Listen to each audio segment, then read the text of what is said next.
Tonight I will bring you with me on a journey across the time, and I will tell you a story. A story about us, what it means to be on planet Earth, and the relationship that we have with that yellow bright spot in the sky that we call the sun. Paraphrasing the title of an Italian song, we are all children of the stars, and in particular of the sun, or Wangakapi, as they say in the native language of the Australian tribes. Since the dawn of time, the sun has marked the alternation of day and night, and it has shaped the sequence of the season and in many aspects of the life on Earth. When human beings appeared, the sun was for them a guiding light and affected profoundly their primary need since the most ancient eras. That's why, from the very early times, for the human being, the need to understand the sky and understand the cosmos was very present.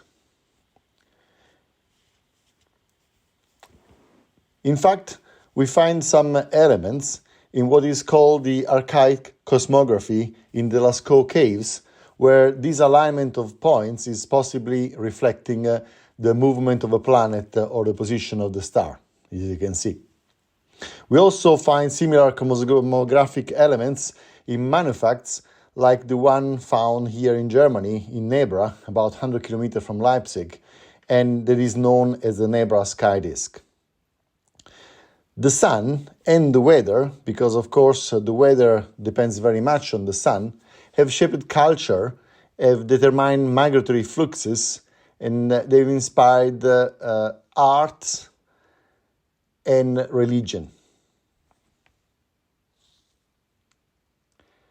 And in the end, they determine the way in which we live and socialize, and the way we interact, and in many different countries around the world. If you think about the weather and the sun influences also the way people procure their food. In which sense?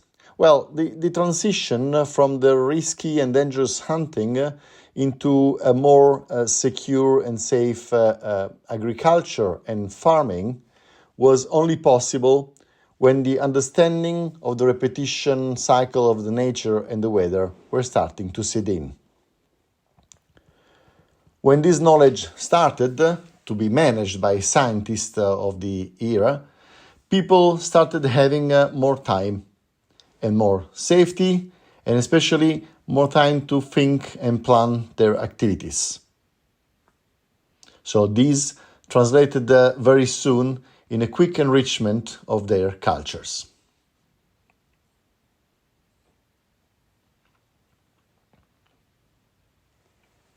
Soon, the understanding of how important the sun was for all the human activities was deeply acknowledged by many people.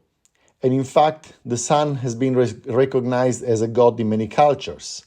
And this awareness of the power, of the importance of the sun, settled in very deep in the human mind and boosted the desire of knowledge for the cosmos and for the weather as well. So that it was reaching up to the interest of the most influential leader of their era. And this is because of their strategical power. Here, for example, a painting in which Galileo Galilei is he's depicted while showing to the Doge of Venice how to use the telescope. So what I'm saying, why I'm saying this is because the ancient people realized very clearly that to understand the weather, they needed to comprehend the cosmos.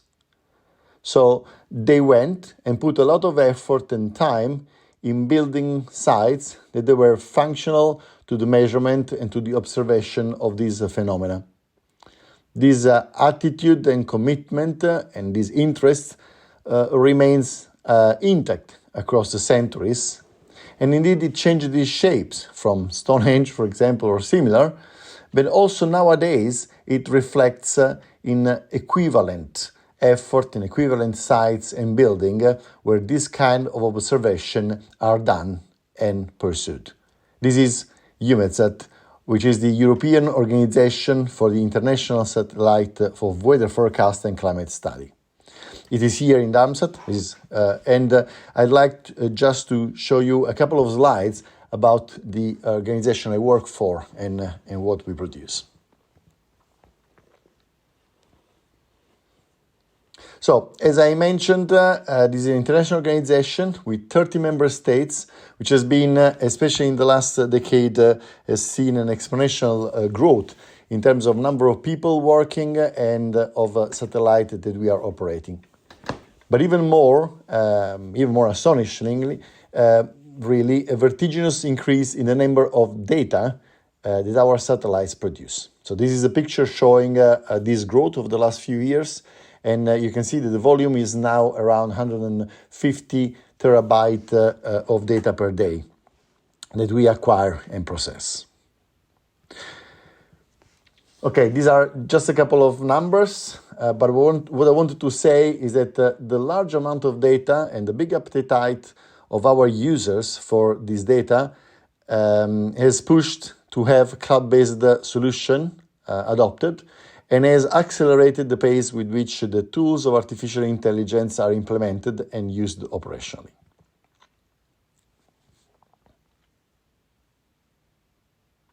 Here I wanted to show how many satellites we have at the moment. So we have currently operating 10 satellites based on 6 different platforms and in different orbits. So there is the LEO orbits where the METOP satellites and Sentinel satellites are. So Sentinels and Copernicus satellites Sentinels are Copernicus satellites, and METOP are part of EUMETSAT mandatory program. And then we have the geostationary satellite where we have MSG and MTG satellites.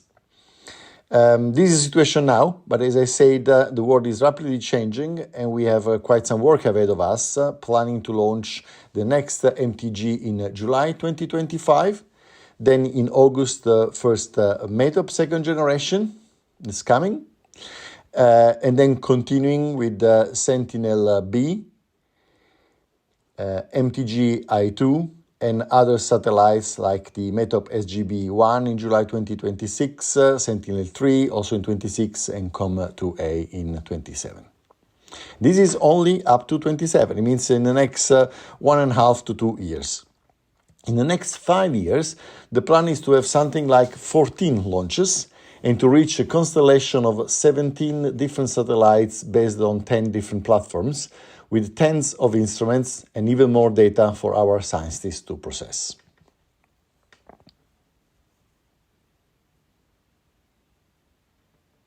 So regarding the geostationary satellites in orbit right now, we have second generation here on the left and the third generation on the right.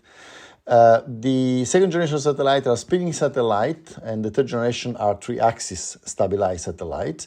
And these two short clips show how they acquire the data. The spinning satellite performs separate mission. One is called the full Earth scan, more accurately full disk scan every 15 minutes, and the other one is rapid scan every 5 minutes, concentrated over Europe and North Atlantic. These are satellites of the same series. They acquire one stripe of the Earth from the South Pole to the North Pole, and they reconstruct the Earth disk image. MTG mission instead is based on 3 different satellites. 2 are imagers and 1 is a sounder. On the imager, we have 2 main payloads. One is this big white baffle that you see in the external part of the flexible combined imager, and the other 4 cones are the small cameras of the lightning imager for the detection of the lightning. So the way they scan the Earth is a bit different. Flexible combined imager acquires different cells of the Earth, and instead the lightning imager has these 4 cones that you can see, which are then composed together to give one information. The MTGS, which we are seeing now, has the same platform, a similar baffle, but the instrument is very different. It's an infrared sounder. And it's used to make profiles of the atmosphere, and combined with the other instrument, which is the Sentinel UVN, allows to analyze atmospheric chemistry and the quality of the air. So enough about technical aspect of satellites. Now the question is, why do we do these missions? So what is the reason of doing Earth observation? Well, what I like to say is that with our satellites, we make the most sophisticated and most useful selfie of the world, not only with the world as an object, because this is what is in our picture, but also the best resolution and repetition among all the satellites currently in the world.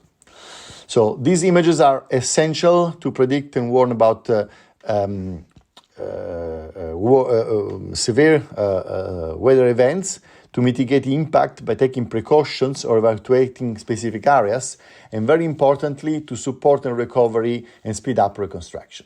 So they are quite important pillars of our agriculture, farming, fishery, transport, and all information about the weather can be used operationally to plan the activity or to make informed decisions about which way to implement certain business, and therefore maximizing profit, comfort, sustainability, minimizing risk, and optimizing the efficiency.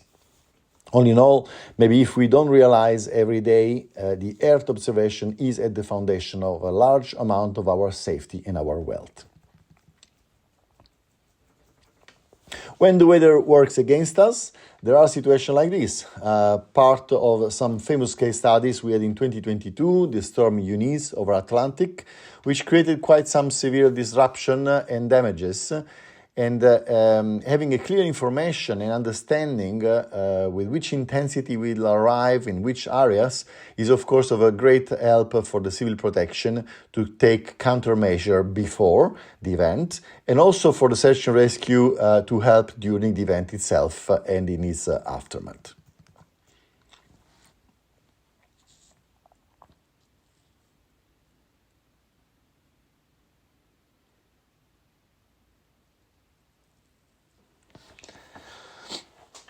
A similar situation we had with the flooding of 2021 here in Germany. And also, if you look, there are some initial figures. I will come back on some numbers of how much damage this kind of event can provoke, and actually how much saving we can do with the knowledge of this event. And that's quite remarkable. But it's not only about the weather. There are many other applications in the monitoring of the different aspects of the Earth. So there is, for example, monitoring of drought, especially in continents like Africa, the prediction of winds, which allow us to understand the pollution and how it will spread. There are many other applications. One that I like particularly is the volcanic eruptions. So understanding where the volcanic ashes will spread. This is the volcan Eyjafjallajökull in 2010 in Iceland. You may remember all the European aircraft were grounded because it was not clear where they could go or which kind of damage they could produce. Nowadays we have a clear understanding and we have a specific product and then we can directly track the plume of the eruption so that we are able to indicate to the different countries which is the level of risk in operating in which areas. So in a repetition of such an event, we will not shut down the entire traffic, but it could be much more targeted, which is very, very important, not only for civil aviation, but also for other kind of application, if you see what I mean. So we had the occasion, unfortunately, with the COVID to measure the human footprint on the pollution in Europe. This is the difference. The blue areas is the difference where there is the biggest change between pre-COVID values and during COVID values. And the area benefit most of the temporary shutdown of human activities.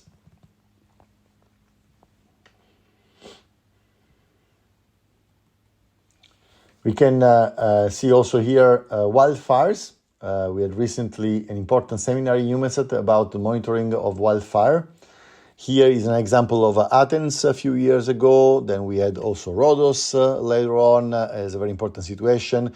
And, this kind of situation happens, unfortunately, every year. And knowing exactly where the fire are, in which direction they are, in which direction the smoke is going, helps incredibly the recovery and the evacuation. We can monitor iceberg. Not only this is important for climate study and to understand how our ice sheets are developing, but it's also an operational use.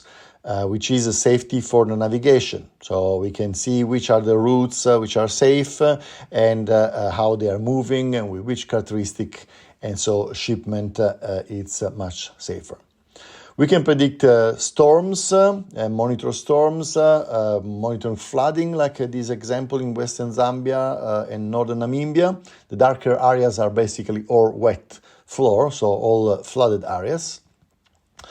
And we can also make a quite precise path prediction of the hurricanes. This is in the United States, so anticipating where the path will develop, where the hurricane will actually pass and with which intensity is quite an information.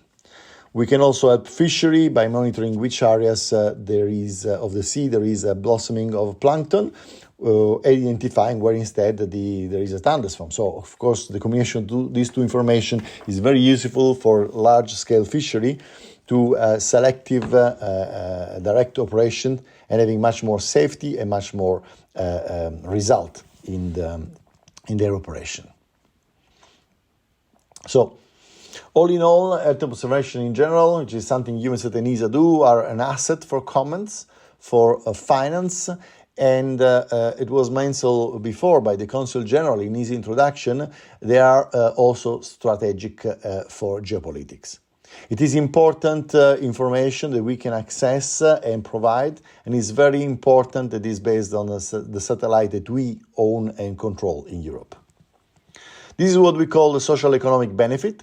It's about safety and protection of properties, saving lives, support transport, and it's also about boosting agriculture and tourism. Yes, also tourism can benefit a lot from this first-hand information, and probably most important of all is our understanding and to protect our climate and our Earth.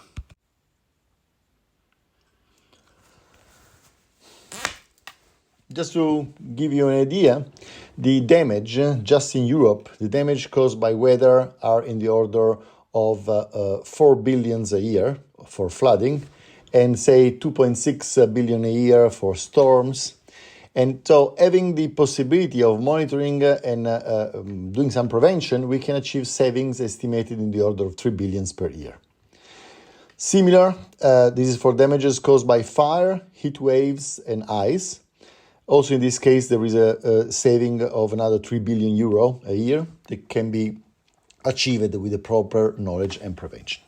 Still, we shall not underestimate the power of the nature. We all know that these kind of events can still create terrible damages and unfortunately also take the life of the people.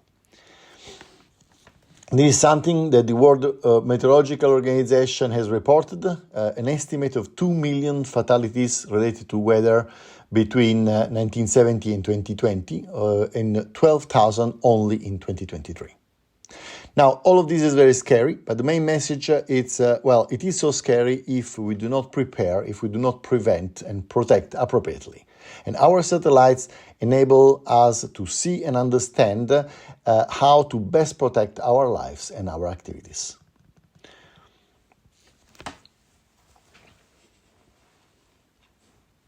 In terms of saving, this has been estimated 6 billion euros, as we mentioned before, for direct damages. But then there are also several further millions as added value to the economy and to the private use of citizens. If you think about the price, sometimes you hear very big cost of satellite mission. Well, the advantage it brings are 20 times bigger. Basically, the cost of a mission like EPS, European Polar System, is 1/20 of the benefit it's estimated to be gained.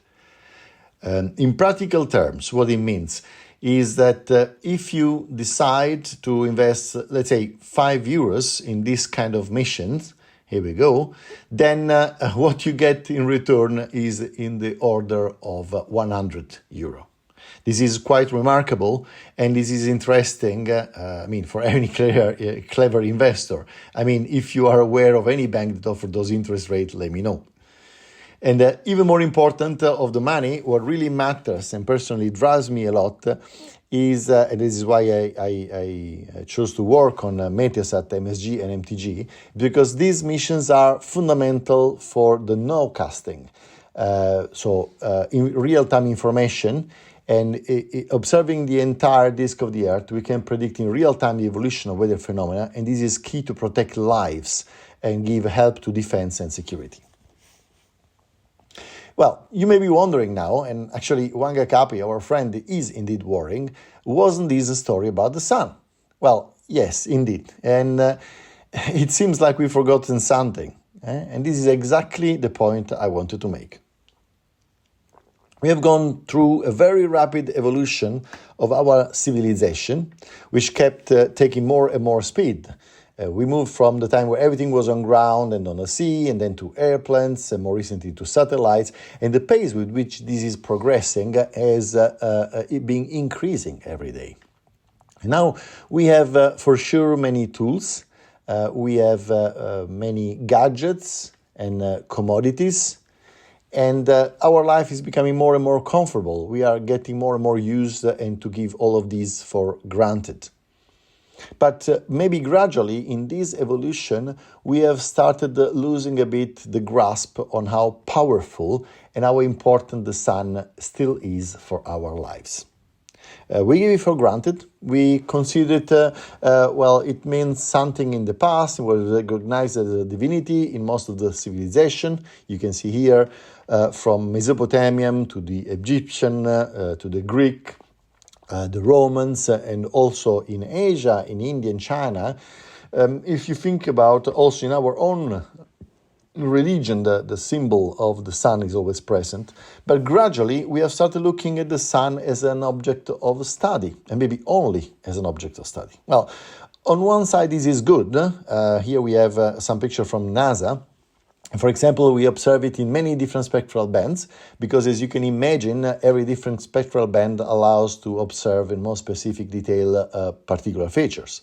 But we consider this is a specialistic topic for very clever scientists that do very complicated things, and maybe we do not grasp directly the relationship with our lives and why.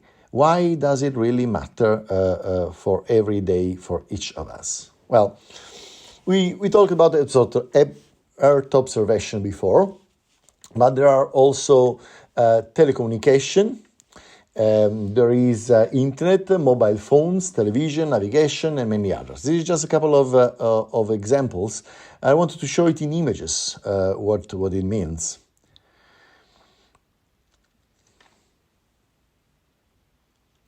When we have a weather forecast or we use navigation, this is based on satellites. When we have remote connections for the internet, for example, we are on holiday somewhere, we want to track and organize a meeting with the people remotely, this is based on the satellite. If we are watching TV, in many cases, this is also coming through satellites.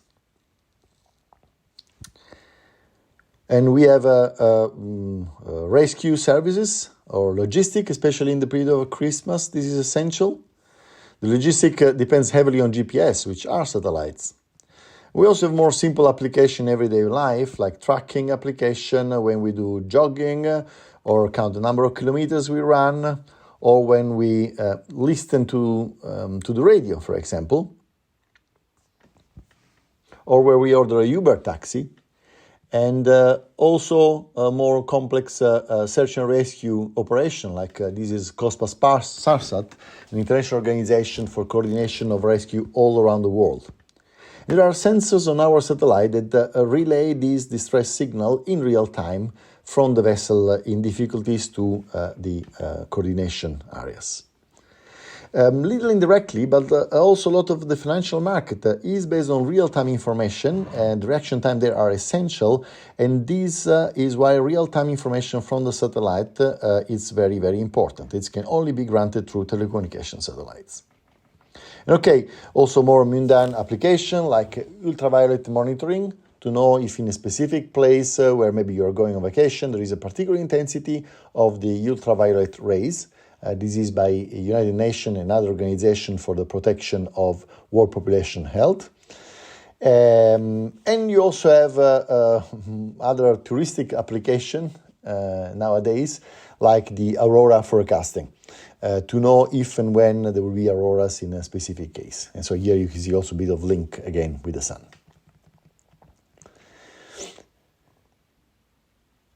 This is just an idea of how many applications there are. But in my experience, you name an idea, you name an application, there is probably somewhere in the world already a startup which is developing an app for that or a tool. And in most of the cases, believe me, it's either entirely or in large based on the satellites. This is why it is nice to be all so interconnected. It's beautiful, but at the same time, this is a vulnerability, an important vulnerability of which we need to be aware.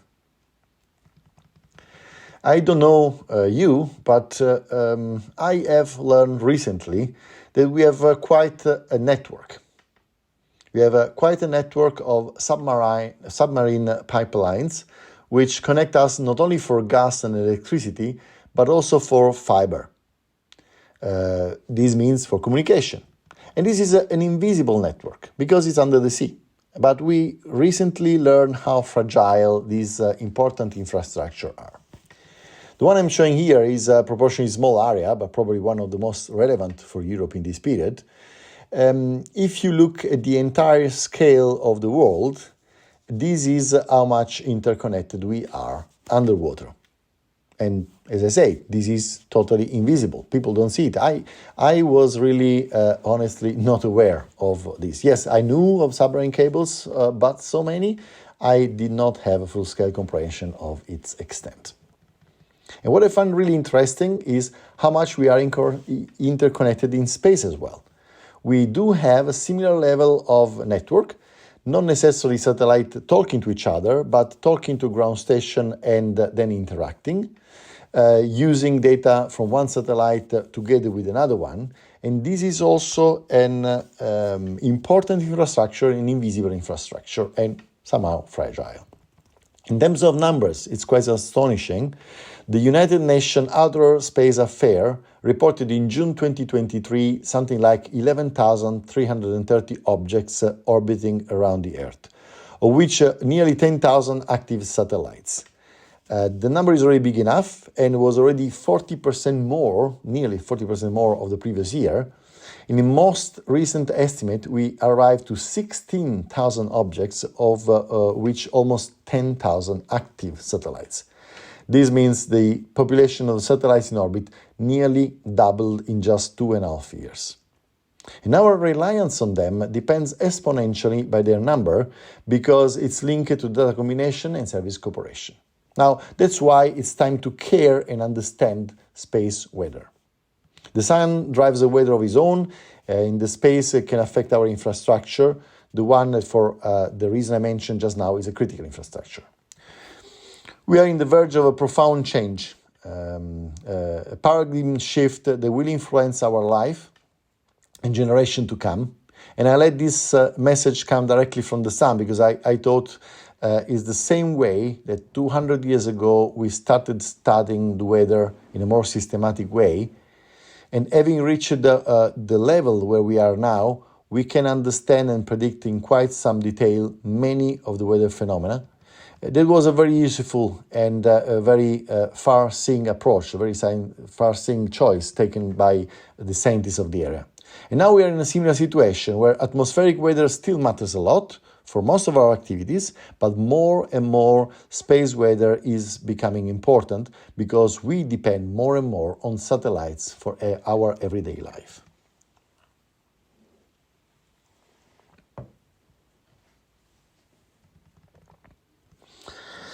So, let's start from what we know. We know the sun is not only the part that we see, the yellow glowing sphere, but also what's called corona. Actually, corona is a high energetic part of the sun with incredibly high temperatures of millions of degrees. And the phenomenon affect us the most are coronal mass ejection. These are eruptions of plasma that travels at several hundred kilometers per second into the space. And when they are in the right direction, actually for us the wrong direction, so toward the Earth, they produce quite some interaction with our magnetic field.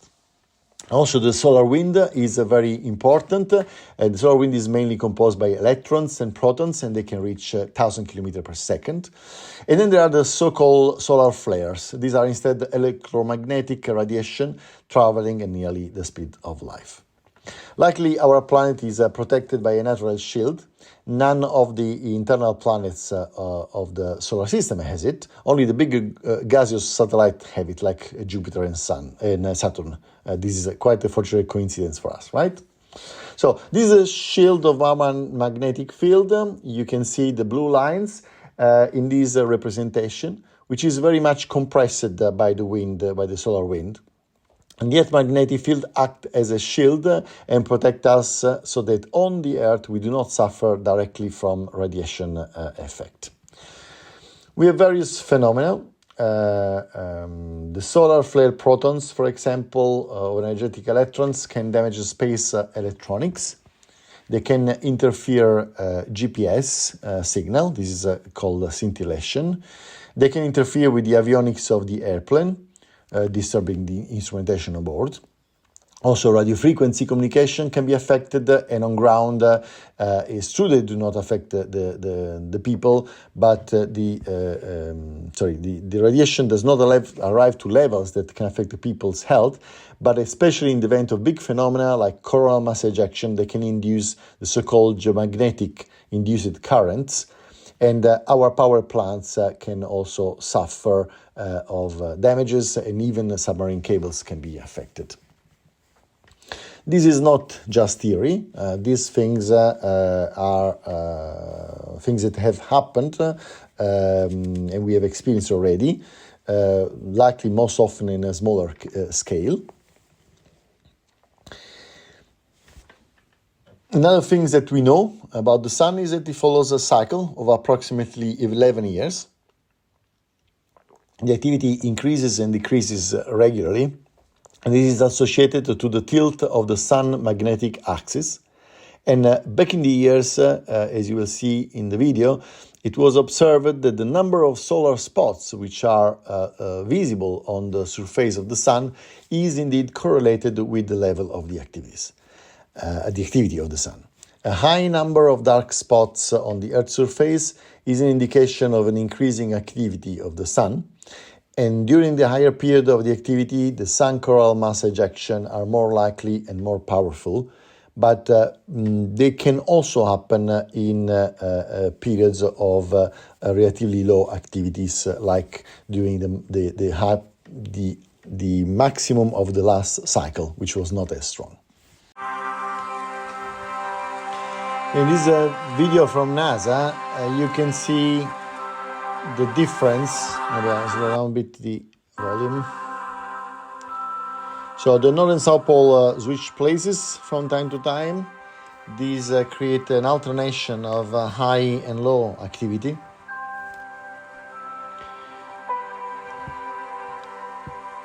And these are in the different spectral bands.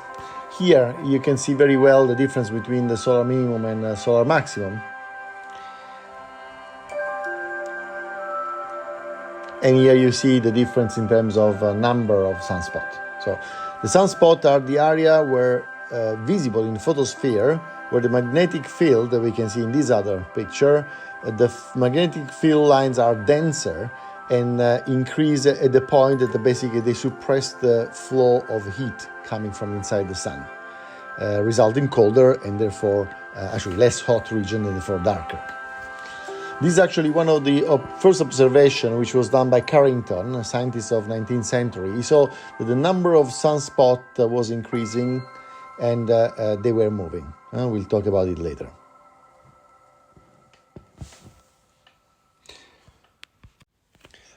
Until now, things that probably most of the people know. What many people probably do not know is that we already have today space weather prediction centers. It is something, not something out of a science fiction movie. We already have here in ESA, space weather and space situational awareness. There is the NOAA, National Weather Space Weather Prediction Center, and there is also a specialistic one from the Met Office in the UK. These are the three most popular, at least in the Western world.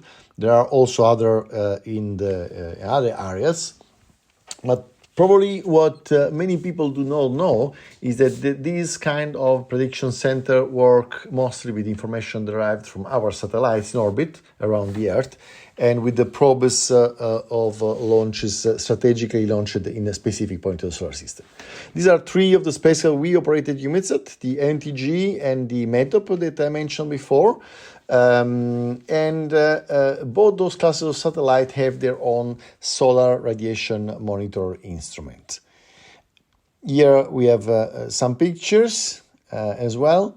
You will see on the METOP satellite on the left, the instrument monitoring is called SREM, so Space Radiation Environmental Monitoring. And on the right is one of NTG, which is called RMU, Radiation Monitoring Unit. So their principle is very simple. The instrument captures the charged particles that are emitted by the sun through different electromagnetic paths, and a bit like a spectroscope, from their trajectory and energy and mass, they discriminate among different kind of charged particles that are emitted by the sun or come from far objects in the space, so the so-called space radiation. This instrument measures the intensity and other characteristics of the charged particles, and by doing this, they provide in situ information in our geostationary and polar orbits about the behavior of the space weather. This data is then processed by the organization and they produce real bulletins like the one we see here on the right. Space weather bulletins, again, it may seem like a very fascinating topic for study, not very much related to our activity, and instead look at this. We have just from a few days ago, from the 9th of December, while I was preparing this presentation, I went again on the website of the Space Weather and find this news. A specific geomagnetic storm which was affecting the farmers. Sound crazy? To me, it also was quite surprising. Well, yes, it's affecting the farmers because in our industrialized and globalized world, the farmer is no longer everywhere, at least not everywhere, a person who is driving his own tractor and farming his own field. But there are large corporations with large industries in the back, and they use GPS to automatically drive their tractors. You can imagine if the signal is disturbed by the scintillation phenomenon, one we have mentioned before, tractors are going randomly everywhere. And as a result, we don't have enough food. So this is just one example of how close and how direct effect these phenomena already have on us.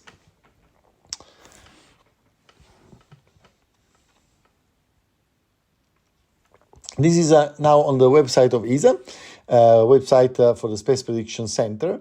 Here on the top left, you can see a number of applications. So you go in there and select the application of the domain you are interested. You're interested in pipeline operation or in aviation or power system, different kinds. And then you can have access to a different number of products, a different kind of information that you can access and they may be relevant for your business or your activity. In particular, I find it fascinating from all of those, this nice picture. This in the middle is a model called Euphoria. In fact, here I made a separate slide about it.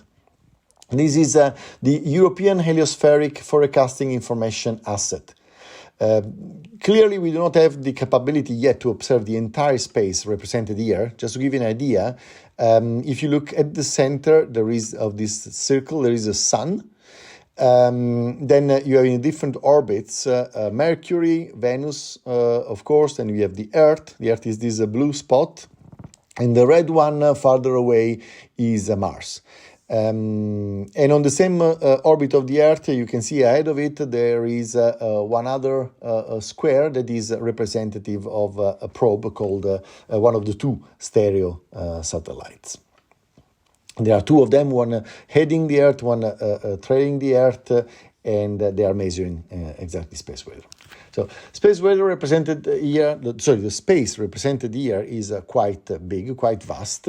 We don't have the capability to observe in detail all the phenomena in this area. We only have few observation points and in proportion relatively close to the Earth. But the scientists were able to create this model which is physics-based and data-driven. And this model is able to reconstruct starting from the information that we have in those few points, the information about the space weather we have in these few points, through very complex model, the most likely dynamic, the most likely propagation of the solar event, which is compatible with the observation. So this is a reconstruction from an event from August-September this year. We start in a second, okay? And here you can see on the top left quadrant of this plot the coronal mass ejection, how it reverberates in the space, and you can see also how big it is compared to the size of the different orbits of the planets. In this case, we have observed there were some fluctuation in the area where the satellite was, and the model was able to backward reconstruct all the propagation. And in this case, we have been lucky because the CME was expelled in the opposite direction of the Earth. Other cases, it was not like that, as we will see. But let's see what happens to our satellite when these kind of phenomena arrive. I briefly mentioned before about space. This is more specific on the spacecraft. We have a number of phenomena. We have a magnetic storm, which with their high energy particle can damage the electronics of the satellites. Not only power circuits, but also computer. And they are stronger in the polar region because the magnetic field of the Earth doesn't act as a shield in these areas because it's a dipole, and so the lines are open, of course. Then we have a situation where we have a drag modification. So this is also quite interesting. What happens is the energy of the space weather interacts with our atmosphere, and the Earth atmosphere upper stages increase in its temperature and makes the atmosphere delayed. Here we go. And what happens is that at higher altitude, the atmosphere is not very dense. That's one of the reasons why the satellite can make their own orbits with minimal correction, especially the geostationary one. But when these happen, then we have, especially for the LEO satellite, more atmospheric drag, more dissipative force. So we need to counteract more often with our maneuver. So basically, we need to work against this effect of braking, of slowing down the satellite, which will make the orbits parallel. What happens is that with higher solar activity, the upper atmosphere expands, and our satellite encounter more dense area, more drag resistance force, the orbit decays faster, and we need to perform more frequent maneuver, which means we consume more propellant, and eventually the lifetime of the satellite is shortened.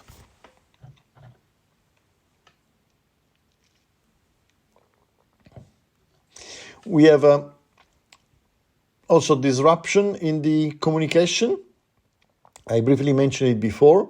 We can have interference, we can have blackout, we can have all sorts of distortion, like scintillation, fluctuating signals, and we can also have direct damage to the power system of the satellites. Satellite parts like solar arrays or the batteries that can be degraded because of solar activities. Telegraph systems. All these are either immediate effect on the satellite, on the way the satellite can work, or they can reduce the functionality over the time. It's not over yet. We have what we call a single event upset or single event transient. These are basically bit flip changes in the memory of our satellites.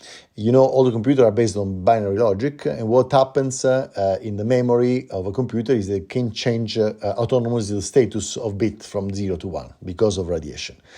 There are some mechanisms to protect, mechanism on board to protect, so-called EDAC, which performs autocorrection of inconsistent bits, but they are limited to a number of few corrections. If the area affected is bigger, the area corrupted is bigger, then what happens is the computer can stale or even switch off. As I mentioned, we have the GPS inaccuracy, and in extreme cases, they can knock out also the lifetime of satellites. So this is what I was mentioning before. You can see these blue dots. What are those? These are the marks on the orbit where the METOP satellites, actually the computer on the METOP satellite, has seen some bit flips. These were not dramatic, they were auto-corrected in the computer, so therefore there were no consequences. But we found it interesting to geolocate the position of the satellite when this happened. And you can see this is a very peculiar pattern, very clear. You see the two bands on the north and the south pole, called the polar bands, because that's where basically the magnetic field, the geomagnetic field, start curving inwards, and the shield protection provided at the lower latitudes by the magnetic field, which are parallel to the Earth, at this higher latitude vanishes because they become perpendicular to the Earth. And then there is this big area. This is what we call South Atlantic anomaly. This is an anomaly in the geomagnetic field, which is due to the interaction with the Van Allen radiation belt. Van Allen there are two radiation belts, and the inner one goes from about 100 kilometers to about 2,000, so exactly across the orbit of our LEO satellite, which are 700, 800 kilometers. This is an area where charged particles from deep space and from the sun are kind of conveyed together, and they are concentrated. And this is one of the reasons why a lot of this radiation-induced effect happen when the satellite crosses this area. And this is purely operational information. These are real satellite and real event happened, so it's a bit of a statistical information if you want. So we decided to compare this plot, this information, with the geomagnetic field built by the scientists through a series of different and very sophisticated observations, and that's it. And you can see the correlation is self-described. It's quite astonishing. You can see also here very well the intensity of the South Atlantic anomaly and the two polar belts. These are places where the LEO satellites are more vulnerable. And this is an operational information that we use to avoid operation. So the sun gives us power. Most of our satellites are based on solar panels, but sometimes also treats our satellite quite bad. And the real question is, how big can this kind of storm be? So before I show you another video, which is a really last-minute addition to this presentation, this I found yesterday. I found it today, it was published yesterday. A geomagnetic storm causes mass migration of satellite, exactly for the reason I mentioned before, for this increased drag, increased upper layer of atmosphere. And they've noticed a quite substantial shift of LEO satellites. Once more, a practical implication, not only for the operational satellite, but also for the service that they provide. So now I will show you a video about the scientist Carrington. He was the first to observe the solar spot, to measure them, and to correlate them with the solar cycle. So I will let the video play. Okay, this is Zoom to read better. Here we go. On September 1st. And this one, exactly, is a video I want to show you about the scientist Carrington, who was the first to observe the solar spots, to measure them, and then to correlate them with the cycles of the solar. So we let the video play, and then on September 1st, speak about it. Amateur astronomer Richard Carrington noticed some interesting sunspot activity. What are sunspots? They're darker, cooler areas on the sun's photosphere, the part of the sun we see with visible light. Carrington projected an image of the sun onto a wall and made sketches like this one. He first saw an extremely bright band between A and B, which then traveled to C and D over the course of 5 minutes before disappearing. What happened across the world after that was, well, shocking. Sparks were seen raining down from telegraph wires. Telegraphers' fingers were burnt by the electrical charge. All wasn't bad, though. So what was that bright band that Carrington saw? It was actually the first recorded observation of a solar flare. Let's take a look at what exactly a solar flare is and why it caused so much mayhem back in 1859. Sunspots are caused by the sun's magnetic field. As magnetic activity increases, the field lines stretch and twist. They go too far and, like opening a shaken soda, the solar material gets launched into space. In the case of the flare, this happens quickly. The Carrington event was only 5 minutes. That solar material and radiation interact with Earth's magnetic field, pushing our leading field lines back. Some of the material follows the field lines down toward the poles, which then collides with our atmosphere to create a brilliant spectacle called an aurora. So we see here the interaction with the geomagnetic field of the Earth. And what we see an aurora is a very nice natural phenomenon, is one of the effects of this interaction. You may have noticed the video was showing the sun, the magnetic field lines were actually coming out from black spots. That's why monitoring of black spots is so important. These are the regions where looking at their size, looking at their number and their proximity, there is a possibility to predict, maybe predict is a big word, but to anticipate possible formation of critical area from where coronal mass ejection can take place. And also considering the sun rotation, understanding which direction they are likely to be ejected. Now, another clip on this big recorded event occurred in 1859 and named after Carrington, so the Carrington event.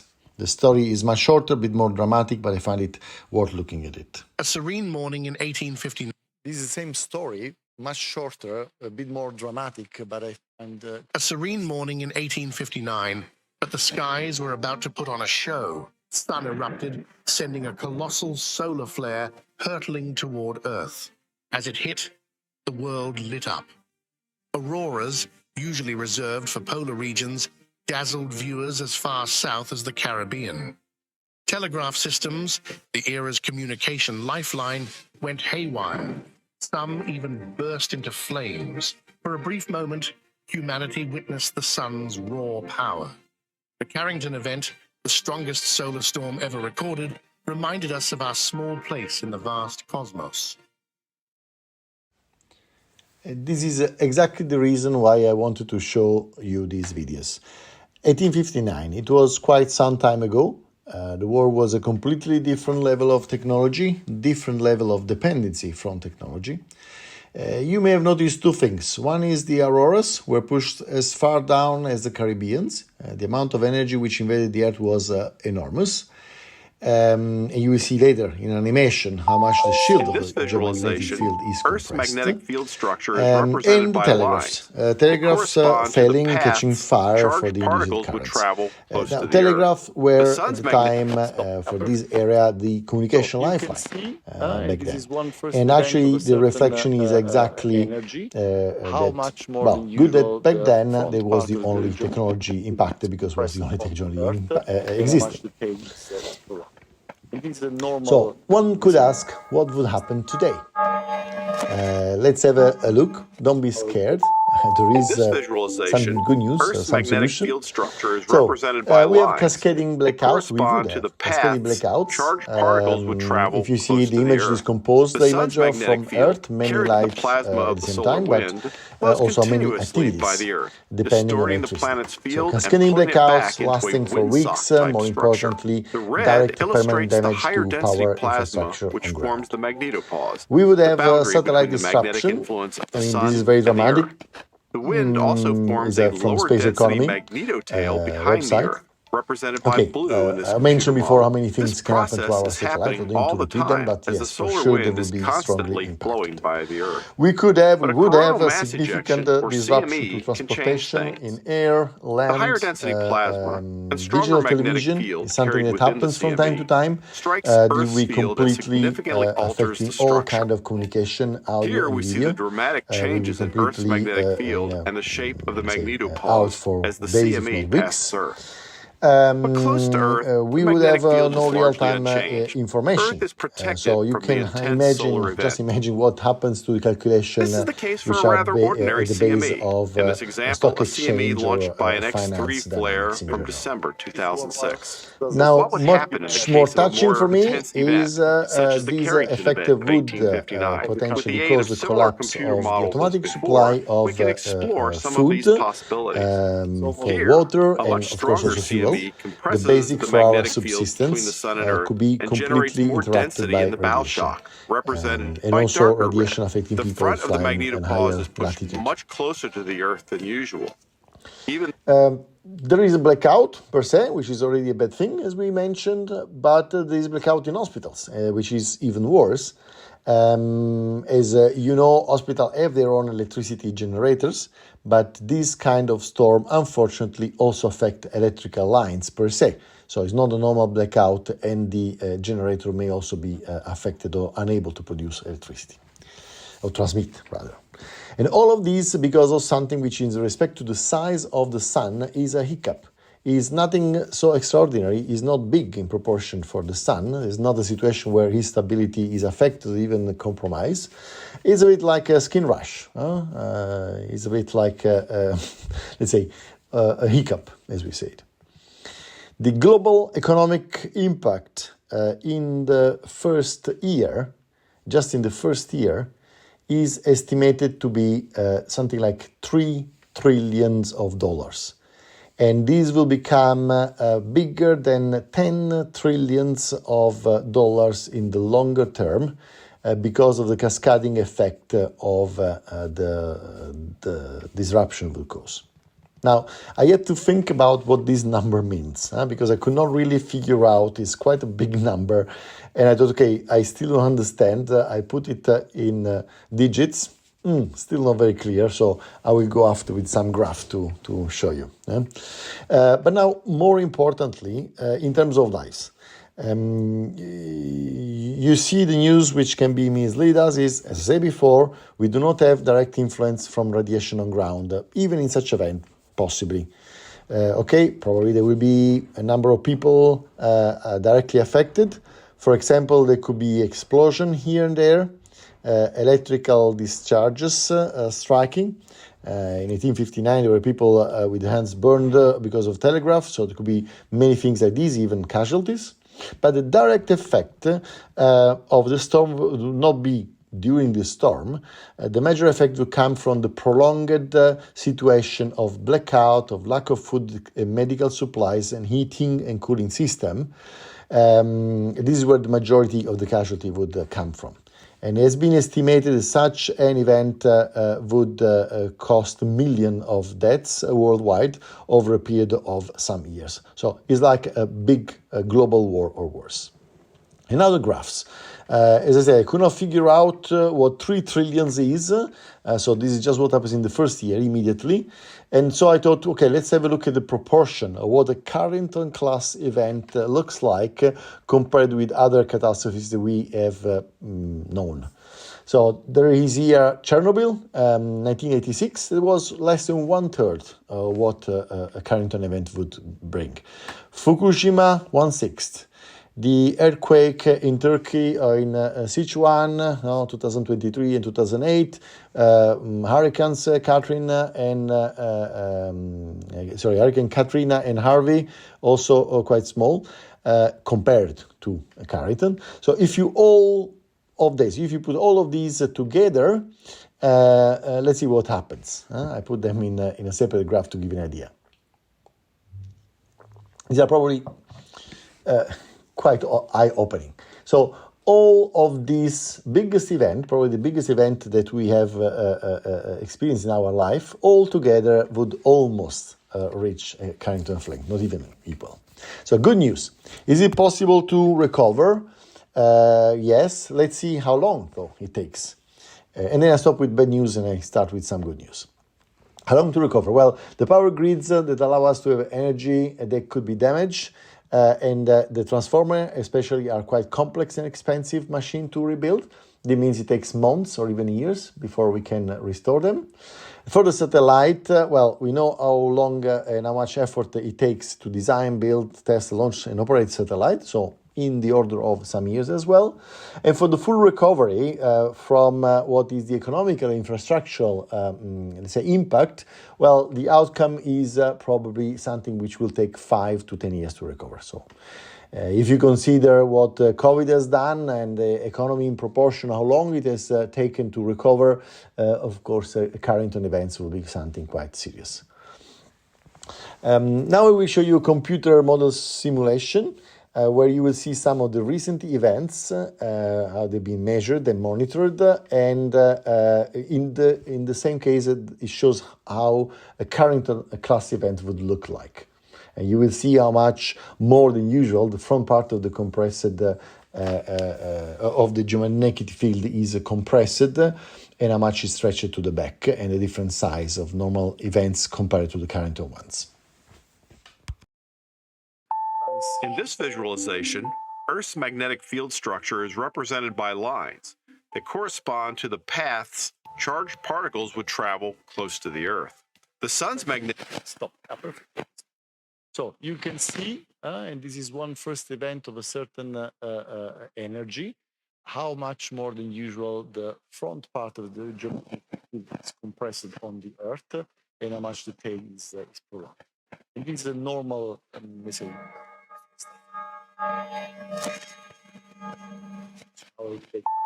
In this visualization, Earth's magnetic field structure is represented by lines that correspond to the paths charged particles would travel close to the Earth. The sun's magnetic field, carried in the plasma of the solar wind, flows continuously by the Earth, distorting the planet's field and pulling it back into a windsock-type structure. The red illustrates the higher density plasma which forms the magnetopause, the boundary between the magnetic influence of the sun and the Earth. The wind also forms a lower density magnetotail behind the Earth, represented by blue in this computer model. This process is happening all the time as the solar wind is constantly flowing by the Earth. But a coronal mass ejection, or CME, can change things. The higher density plasma and stronger magnetic field carried within the CME strikes Earth's field and significantly alters the structure. Here we see the dramatic changes in Earth's magnetic field and the shape of the magnetopause as the CME passes Earth. But close to Earth, the magnetic field is largely unchanged. Earth is protected from the intense solar event. This is the case for a rather ordinary CME. In this example, a CME launched by an X3 flare from December 2006. But what would happen in the case of a more intense event, such as the Carrington event of 1859? With the aid of similar computer models as before, we can explore some of these possibilities.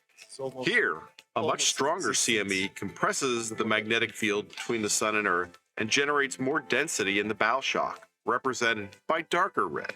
The front of the magnetopause is pushed much closer to the Earth than usual. Okay, I promised now it's time for some good news. How likely are these kind of events? Well, the good news is that they are estimated to happen every 150 to 200 years. And better news is that they should happen randomly from all the parts of the sun.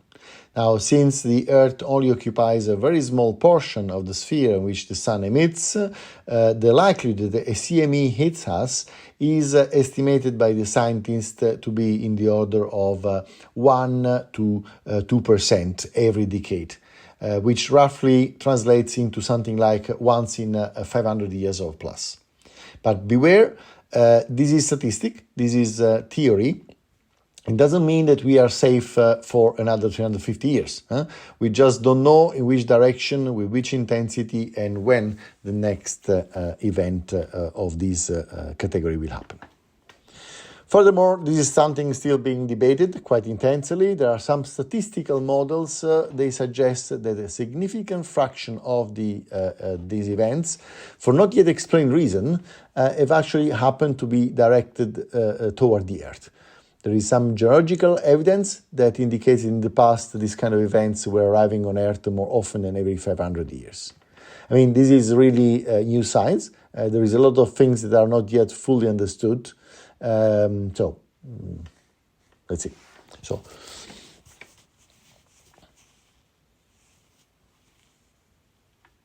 okay, I have another video here. Okay, maybe I will skip this one. Are we with the time?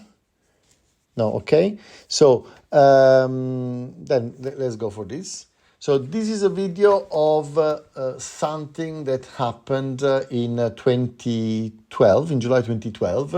The video was published in 2014. So last cycle of the sun. So when the video says this solar cycle is one of the lowest, no illusion. It's mentioning that the last solar cycle was quite low. Now we are actually one of the highest ever recorded. Carrington-class CME narrowly misses Earth, presented by Science at NASA. And this is something that happened In mid-April, scientists, government officials, emergency planners, and others converged on Boulder, Colorado for NOAA's Space Weather Workshop, an annual gathering to discuss the perils and probabilities of solar storms. The current solar cycle is weaker than usual, so you might expect a correspondingly low-key meeting. On the contrary, the halls and meeting rooms were abuzz with excitement about an intense solar storm that narrowly missed Earth. The close shave happened almost 2 years ago. On July 23, 2012, a plasma cloud, or CME, rocketed away from the Sun as fast as 3,000 kilometers per second, more than 4 times faster than a typical eruption. The storm tore through Earth orbit, but fortunately, Earth wasn't there. It did, however, hit the Stereo A spacecraft. Researchers have been analyzing the data ever since, and they have concluded that the storm was one of the strongest in recorded history. If it had hit Earth, we would still be picking up the pieces, says Daniel Baker of the University of Colorado, who presented a talk entitled The Major Solar Eruptive Event in July 2012, Defining Extreme Space Weather Scenarios. This storm might have been stronger than the Carrington event itself. The Carrington event of September 1859 was a series of powerful CMEs that hit Earth head-on, sparking northern lights as far south as Tahiti. Intense geomagnetic storms caused global telegraph lines to spark, setting fire to some telegraph offices. Okay, I stop here because from now on is a repetition of what we have seen before. The message I wanted to pass with this one is that this kind of event happened. Last time we were able to measure it, it was 2012. In that case, it was going in the other direction from the Earth, like the example I showed before of the Euphoria model. And we have a number of smaller events toward the Earth as well, like the one of 1989. And I'm showing you now. In 1989, a large solar storm hit the Earth and, like Carrington, created some spectacular auroras. Unfortunately, it also caused a lot of damage. The U.S. experienced over 200 power grid issues in just a few minutes. It also killed power to the entire Quebec province for 9 hours, and many didn't. This is to say that this kind of thing happen. Most often they happen likely away from the Earth. And when they happen toward the Earth, we are lucky enough and they are no high energy. But there is no guarantee that this is always going to be the case. So what can we do? What can we do to protect ourselves? First of all, practically speaking, for the power grids, there is a possibility to exclude transformers from the line so that when these high currents are induced, they are not absorbed by the transformer and these are not burned. When the storm is gone away, we can then reconnect the lines and restart with a much shorter outage. For the satellite, we can avoid the critical operation. We can put them in safety modes in which they are less exposed to risk. We can reinforce the material. We can develop backup system and adapt the operation. These are all things that we can do to improve the resilience. With the satellite, we can also understand, that's a very important part, we can measure and understand how these phenomena are generated. So you see now the part which is highlighted is exactly what is most relevant for and from the satellites. Specifically, and this is one of the last slides we have, there are some missions. ESA has some mission. The first one was launched in 1985. Was the SOHO, Solar Heliospheric Observatory. By the way, this was planned to last 2 years and is still active and is strong until the end of 2025. And this probe is hovering at Lagrangian point 1. Lagrangian point, as you can see in the middle, they are points of equilibrium between the Sun and Earth gravitational fields. They follow the revolution of the Earth around the Sun. And exploiting this equilibrium, it is possible to have space probes in a very specific and advantageous observation point, while still being able to communicate with the Earth. There is a new mission coming in next years. This is called Vigil. The launch is planned in 2031. And while SOHO was basically an observatory in front of the Earth, the idea of Vigil is to put it at Lagrangian point 5. You see on the picture, this is about 60 degrees ahead of the Earth. So from this view, the Earth rotates Counterclockwise, the sun rotation around itself also is in the direction, and it takes about 27 days at the equator. So what it means being at Lagrangian file. Vigil will be able to observe phenomena on the sun that then will be facing toward the Earth only 4 or 5 days later. And then depending on which kind of event they are, so the speed of propagation of the particle, it could add another couple of days until the particles emitted actually hit the Earth. This gives about 1 week of notice period to people on Earth, and is quite an important advantage. Last, I wanted to mention, we talk about space weather. This is not the only danger for our satellite. There is also a lot of space debris up there. This means that from time to time we have to make what we call collision avoidance maneuver, and it's actually what happened as recently as the 27th of August 2024. With a combination of the two, that's why I mention it here, we have some radiation perturbing our satellite, putting it into a safe mode on a Saturday. And then we had a notification of a possible collision, and we needed to perform a maneuver before Tuesday lunchtime. So we only had basically a couple of days to understand what happened, to recover the satellite, to prepare and execute the maneuver. There is a post on UMESA website, which I relaunched in my LinkedIn account. The title is A Mad Weekend in Space Operation, because honestly, this is just what it was. 36 years or more of pure adrenaline. If you're interested, look it up. So to conclude, it's clear that the sun is still the most influential influencer of all the eras. And so it's probably time for all of us, for our children, to raise the eyes away from our mobile phones and embrace the future that lies just beyond the horizon, and the implication that these can have on our society. So, thanks for your attention.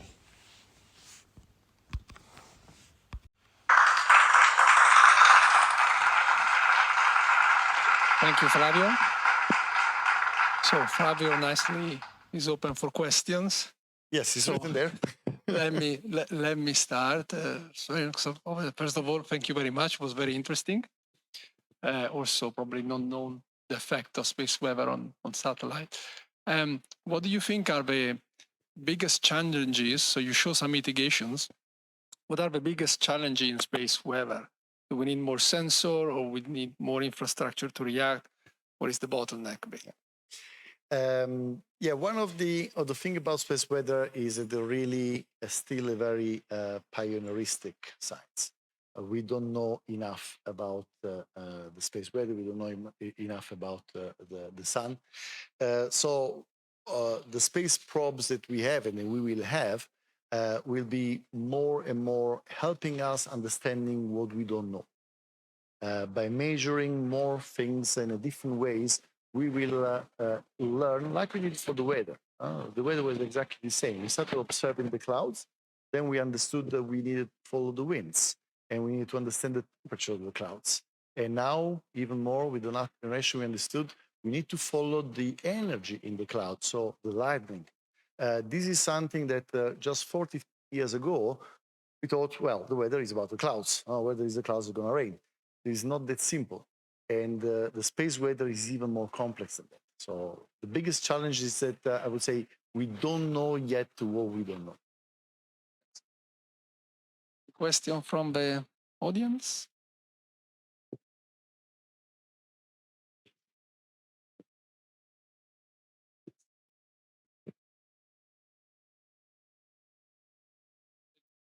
Okay, thanks. Thank you, Flavio. Very interesting indeed. Artificial intelligence in the detection of these events. So what is application, and do you use it? Do you? Yeah. This is a very nice question, very interesting. I mentioned artificial intelligence for the atmospheric weather, because that's a situation where we have a lot of data. We have models, and we understand in some ways how the weather goes, but our normal, traditional algorithmic capability of calculating is not sufficient. For the space weather, of course, this is a possibility, is an opportunity. the situation in which we are now, we don't have so much data to process. What can help us, for example, in the model like Euphoria, that is mostly still algorithmic based, but models that can take the old measurement and the old experiences, that reconstruct the physics of the propagation of these events, could be, let's say, achieved by artificial intelligence in a much more, I can say, coherent and fast way than what the algorithms can. But at the moment, we don't have yet the problem of much data to be analyzed, but the opposite. Thank you very much for a very interesting presentation. Thank you. I learned a lot of things that I didn't know. One question about the calculation of the avoid damage at the beginning. I was thinking, for example, recently Valencia flooding. Yes. I mean, there was a very early warning. The authority ignored it. They didn't inform the people. And so this is why, what is the translation between the theoretical avoidance of damage and the practical one with the filter of the politician, I think? And also, we talk about the earth, about the climate. Because also there is a lot of Sentinel and Meteosat, but in practical, Sure. the action, the falling on the people and the politics. This is my question. Yes, so the numbers I was showing there with the picture with all the catastrophic events, these were estimated savings achieved, not just the theoretical ones. So already we say post-filter if you want. But to be fair to the decision makers, it's always very difficult to make a decision based on prediction. The predictions are, especially for atmospheric weather, quite accurate. But they are more accurate with a short advance time. We are now at a level where 3 days or even 7 days prediction are quite accurate, which was not possible 10 years ago. The prediction to 1 day were accurate, but 3 days was already a bit of guesswork. The time to implement countermeasure, of course, is not immediate. There is a decision chain. There is the effect of filtering, you say, is true, but it's also necessary because, of course, you want to take the most invasive recovery or protection action and disrupt the economy, disrupt the people's life. So the politicians have the difficult role of understanding when to intervene and when is better not to intervene. It's a bit like the doctor trying to understand when it's good to give medicines to the patient or let his immune system react. Imagine I come from Naples, and of course we have the Vesuve, it's a big volcano, and it's a very densely populated island. In I think 10-kilometer radius from the Vesuve, it's about 3 billion people. So civil protection services thought, if something goes, we can measure. There is the Volcanological Institute there. We can have an advance, possibly even of 1 week.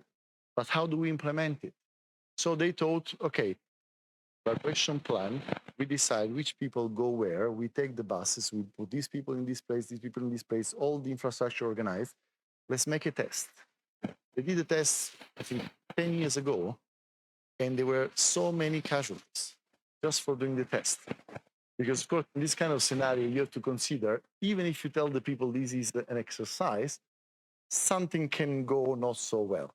If you try to do an evacuation like this, full scale for a real danger, you're taking responsibility of causing collateral damages.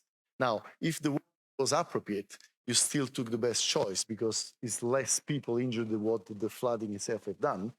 But if not, so that's a bit the difficulty. Other questions? I have one.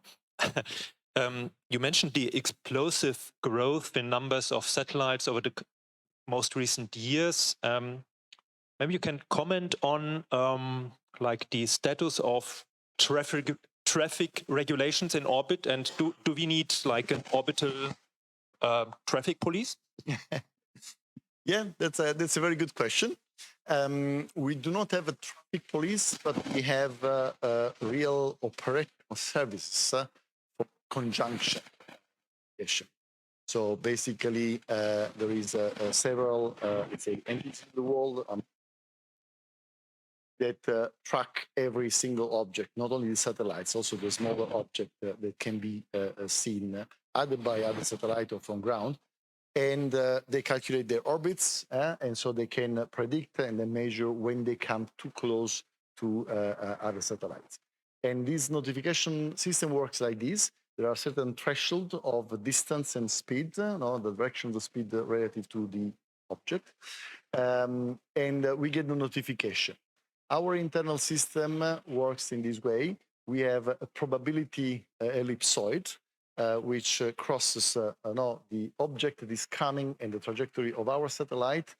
And if it is also the case above a certain probability and below a certain distance, then we start what is called the escalation process, which means we observe it for consecutive days, we take additional measurements, and if it is confirmed across 3 days, then we trigger this called collision avoidance maneuver. So what I was mentioning in my last slide was exactly what happened on the 27th of August. After 3 days, it was confirmed that this piece of debris, it was not a piece of debris, it was a different satellite, it was a Cosmos satellite, is really coming our way. There is the risk of an impact that we need to mitigate. But what you say is very correct. The population is growing much more recently, with the Starlink constellation, with the Chinese equivalent constellation, and this is quite difficult. Also, the perturbation that comes from the space weather when the atmosphere changes, they basically confuse all the propagation models because, of course, it's not so nice and uniform that it can be immediately predicted. So when this kind of increased activity arrives, there are perturbations on the orbits. So the uncertainty to 1 or 2 days of how this object will propagate is bigger, which means they're more likely to receive an alarm. Maybe then the alarm is fading away because the error is again recalculated and narrows down, and we can see the trajectory goes away. But the increasing amount of satellites and the space weather phenomena make the work of traffic management in space, let's say, a discipline for the future. Until now was not a problem, like probably was not a problem when the first 100 cars were circulating in Europe.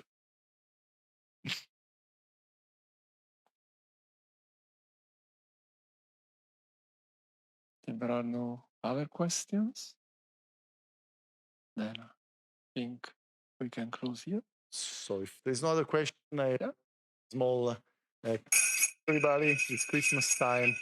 So my way to wish you all a Merry Christmas. Thank you.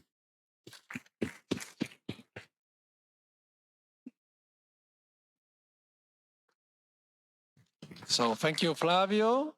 Thank you all for participating tonight. My thank you again to the Physikalischer to the consulate, and also to the Italian club that all contribute to the organization of this event. And I hope to see you for the next sessions that are going to be organized. Thank you very much.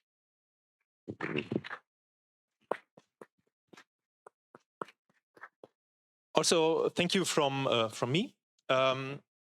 I invite you to come tomorrow night to our last talk of the year. It's traditionally about the Star of Bethlehem, so a Christmas astronomy talk.